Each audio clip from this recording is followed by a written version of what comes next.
साथीमुळे जगतात. कारण कोणी मेल्यावर स्टेटस ठेवून फायदा नहीं. पाने वाला कौन है, खोने वाला कौन है, जहां में कौन किसी का होने वाला कौन है. क्यों किसी मैयत पे मातम कर रहे हो दोस्तों. मरने वालों को कहां पता कि ये रोने वाला कौन है, ये रोने वाला कौन है.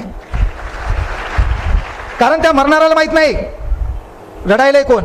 म्हणून कळकळीची विनंती आहे, काय करायचं ते करा. संधीचं सोनं करा. आपल्या मायबापाचं नाव मोठं करा. तुम्हाला माहित असेल आमच्या परभणी जिल्ह्यामध्ये नो लॉस ओनली बॉस आणि परभणीचे कार्यसम्राट आमदार राहुलजी पाटील, संजय बंडू जाधव, जसं परभणीला शिवसेनेचा बाल्यकिल्ला म्हणतात आणि एकनिष्ठता म्हणतात, ती एकनिष्ठता महाराष्ट्रात जर खऱ्या अर्थानं प्रथम सुरुवात कुठं दिसली असेल तर तो आपला जीव धाराशिव या ठिकाणी दिसलेली आहे. लाख लोक आमिष देतील, लाख लोक डायलॉग घालतील, डायलॉग पोटी काही जण गेले बी असतील. ना झाडी ओके ना डोंगर ओके, सत्तेसाठी हापापलेले सारेच दलिंदर भोके हे. ना झाडी ओके आहे ना डोंगर ओके आहे, सत्तेसाठी हापापलेले सारेच भोके आहेत. पुन्हा पुन्हा येतील, आश्वासन देतील, वाटून वाटून खातील. हे आपले वांदे. निवडणुका जवळ आल्यावर दर 5 वर्षांना सत्तांतरांचे मोके आहे. सत्तेसाठी हापापलेले सारेच दलिंदर भोके आहे. पण या कालावधीत आपल्या पक्षासोबत कसं धीर गंभीर राहायचे हे शिकायचं तुमच्या जिल्ह्यातले आमदार आणि खासदार यांच्याकडून. कारण मेन काय है, कारण मेन काय, तुम्हें जिसने सर उठाना सिखा दिया उसके सामने सर मत उठाओ. ज्या माणसाने तुम्हाला मोठं केलं, आपली कुठल्या लायकी नसताना तिथे नेऊन बसवलं असेल तर परतीच्या काळात त्या माणसासोबत उभं राहणं ही देशाची संस्कृती आहे. ही देशाची संस्कृती आहे. त्या संस्कृतीचा जरी बट्ट्याबोळ झाला असेल तर काळ आपला आहे. सामान्य जनता जे मतदान करत होती ती त्रस्त आहे. त्यांना कळून चुकलं कोण आपले. आणि येणाऱ्या 2024चं चित्र आगळं वेगळं असणार आहे. या कालावधीत सुरतमध्ये भरदार पाऊस चालू आहे आणि 70 किलोमीटर पायी चालणारा एकनिष्ठ मावळा शिवसेनेचा तुमच्या व्यासपीठावर बसलेला आहे. तुमच्या विचारमंचावर बसलेली ही साधी सुधी गोष्ट नाहीये. आणि महाविकास आघाडीचं सरकार असताना तुमच्या जिल्ह्यामध्ये गोरगरीब लेकरांसाठी, पोलीस भरतीच्या लेकरांसाठी, तलाठी, ग्रामसेवक, लिपिक, स्पर्धा परीक्षेची तयारी करणारे जे बी पोरं होते तुमच्यासाठी लक्षात घ्या, उघडी अभ्यासिका 5 कोटीचा निधी मंजूर झालेला आहे. तो काही काळात तुमच्या इथं पूर्ण करण्याचं आश्वासन त्यांनी इथं दिलेलं आहे. आणि आपलं काम तेच आहे की बाबा जे आपल्यासाठी आहेत आपण त्याच्यासाठी आहोत. जे आपल्यासाठी आहेत आपण त्याच्यासाठी आहोत. कारण पहा, तुमच्या आमदार साहेबाकडे पाहिल्यावर आमच्या इकडे मराठवाड्यात फाड काय माहिती का, आमदार बिमदार आपण आपल्या मराठवाड्यात म्हणल्यापेक्षा आपण मराठवाड्यात असेल पुन्हा वांदे व्हायचे. तू भूगोल शिकवतो, प्रादेशिक विभाग मराठवाडा, जिल्हे 8, तालुके 76, क्षेत्रफळ 64,813, क्षेत्रफळात मोठा बीड 10,222. पाठ बी पाहिजे ना पुन्हा वांदे. तू म्हणशील तू शिकवत होता, बरोबर आहे. तर आपल्या मराठवाड्यामध्ये वांदे काय माहितीये का, तिकडे तुम्ही पाहिलं असेल की नेता म्हणलं की व्हाईट शर्ट, नेता म्हणलं की काय व्हाईट शर्ट. पण तुमच्या आमदाराकडे पाहिल्यावर असं वाटतं की नाही बाबा आंध्रा बंडीचा एखादा हिरो असल्यासारखा. कारण काय झालं माहितीये का, त्या सभागृहात आता आम्ही बसलो होतो रेस्ट हाऊसला. आता बाकीचे म्हणलं ह्या आल्यावर कोण उभे राहिले मला काही कळलं नाही ना. आमदार म्हणलं व्हाईट बीट शर्ट असेल म्हणलं. ते आले पटकन बाकीचे हातात दिला. मला वाटलं नेता बिता असतील एखादे प्राधिन. ते म्हणले हेच आमदार आहेत. मी कोमात गेलो ना. ड्रेसिंग आमच्या इकडे तेव्हा सांगायचं तात्पर्य काय माहितीये का, काम ऐसा करो की नाम हो जाए. तुमच्या आमदार साहेबाबद्दल एकच शब्द सांगालो, तुमच्या आमदार साहेबाबद्दल एकच शब्द महत्वाचा आहे, काम ऐसा करो कि नाम हो जाए, नहीं तो साला नाम ऐसा करो कि नाम सुनते काम हो जाए. आणि आपल्या मराठवाड्याची बोलीभाषा संसद भवनात गाजवण्याचं काम सन्माननीय ओमराजे निंबाळकर साहेबांनी केले. आपली भाषा सोडली नाही, म्हणून आपली भाषा सोडायची नाही. आपल्या भाषेने आपण मोठे होणार आहोत आणि आपल्या लोकांसोबत आपल्याला ऋणानुबंध जपता आले पाहिजे. ज्या पायऱ्यांचा आधार घेऊन आपण मंदिराचं दर्शन घेणार आहोत, उतरताना त्याच पायऱ्या आपल्याला काय पडणार आहेत, साथ देणार आहेत. म्हणून त्या पायऱ्यांची काळजी घ्या. ज्या लोकांपासून आपण मोठं झालो ती लोक आपल्यापासून दुरावणार नाही, ही पण काळजी तुम्ही घ्यायची. पोलीस झाले, तलाठी झाले, ग्रामसेवक झाले तर गरिबीवर इथे येऊन गरिबीवर भाषण द्यायचं नाही आणि कार्यक्रम गरिबाचा ठोकायचा नाही. आता ते वांदे आहेत है ना. 7,000 रुपये ज्याच्या कापसाला भाव नाही तो आमचा राबराब राहणारा शेतकरी, कापूस 7,000 रुपये निघतो आणि 70,000 रुपये तुला पगार असताना भिकार चोट, तू त्याच्याकडून 7/12चे 100 रुपये घेत असतील तर तू मेलेला बरा आहे. तू मेलेला बरा आहे. म्हणून महत्वाची गोष्ट आहे ना, ट्रॅफिक मध्ये नोकरी करताना एखाद्या चौकात आपण उभे आणि तिथे एखादा नेहरू शर्ट फाटलेला आहे, धोतर मळालेला आहे, महत्वाची गोष्ट रुमाल फाटलेला आहे, तिथं आपण फक्त गरीब म्हणून त्याला बाजूला करून त्याच्याकडून पैसे घेत असाल तर गरिबीवर बोलण्याचा आपल्याला काही अधिकार नाहीये. ते आपल्याला बदलायचंय. एसी गाडीत बसून बिस्लरीचं पाणी पिऊन दुष्काळावर गप्पा आणता येत नाही. त्यासाठी रणरणत्या उन्हामध्ये फिरावं लागते. आमच्या मायबापाच्या पायाला पडलेल्या भेगा लक्षात घ्याव्या लागतात आणि ज्याला ह्या भेगा कळाल्या त्याला कळतो दुष्काळ काय. आपले वांदे तेच व्हायलेत, दुखायला एकीकडं, इंजेक्शन एकीकडं. शेवटी एकच सांगालो, येड्याच्या नादी लागायचं नाही.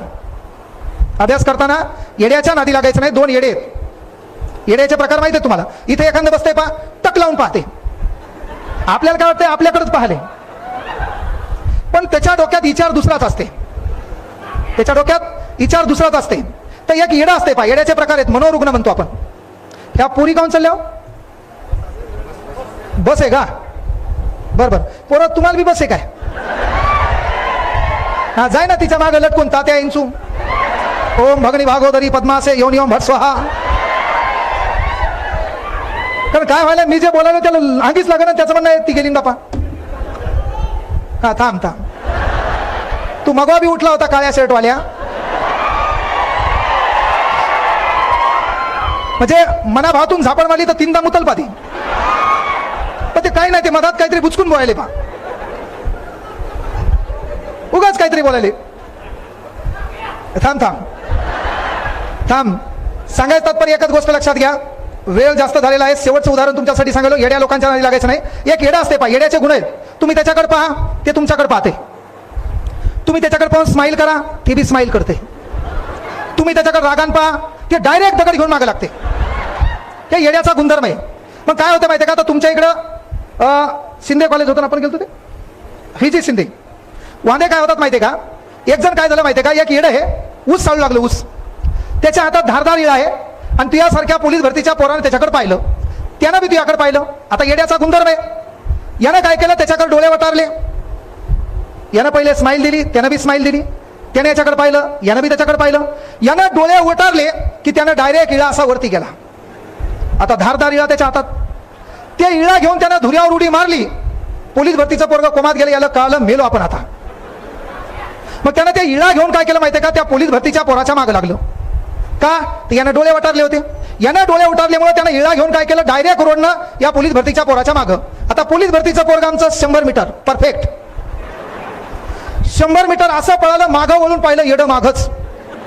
आता येड्याला काय दम येणार आहे का, काय येणार आहे? येड्याचा हातात धारदार इळा. यानं मागं वळून पाहिलं, 2च हात अंतर. याला कळलं आता आपण सापडलो की मेलो. मग आमचं पोलीस भरतीचं पोरग 1600 मीटर. पोलीस भरतीचं पोरग, थांब थांब, 9चा आहे तू. अख्ख्या गावात यासाठी साखर वाटली होती. लोकांना साखर खाल्ल्यावर कळालं साखर कडू आहे.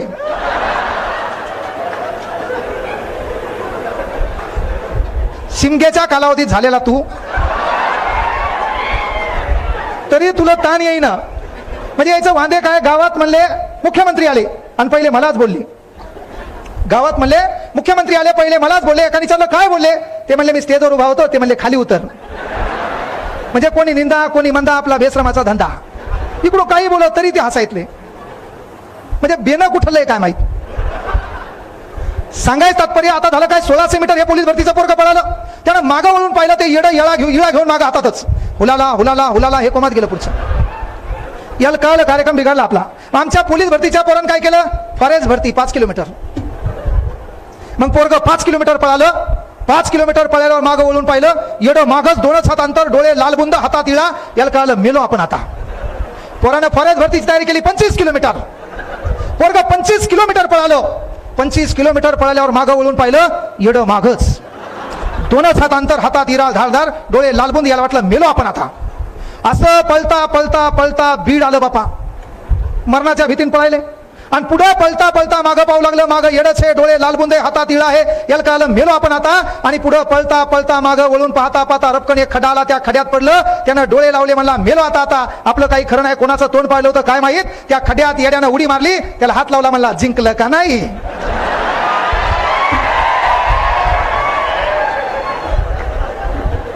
येडं कायासाठी पळू लागलं, जिकायसाठी. येडं कायासाठी पळू लागलं, जिकायसाठी. तुला काय वाटलं, मारायसाठी. तर तसे आपल्या बाजूला काही येडे असतात. त्याच्या डोक्यात एक असते, ते बोलतंय एक, वांधे वेगळेच. त्यामुळे अशा येड्यापासून लांब राहायचं. काहीतरी चांगलं करा. आपल्या मायबापाचं नाव आणि सर्वात महत्त्वाची गोष्ट देश धर्म देव यापेक्षा मानवता हा सर्वात मोठा धर्म आहे, तो धर्म अबाधित ठेवा, या देशाची एकात्मता टिकवसाल असा एक महत्वाचा संदेश या ठिकाणी देतो। आणि सर्व इथं बनलेल्या माझ्या बांधवांना, हो पूरी हर ख्वाहिश है आपकी, मिले खुशियों का जहां आपको, तुम मांगे आसमान से एक तारा, तो भगवान दे तुमको जहां सारा, भगवान दे तुमको जहां सारा।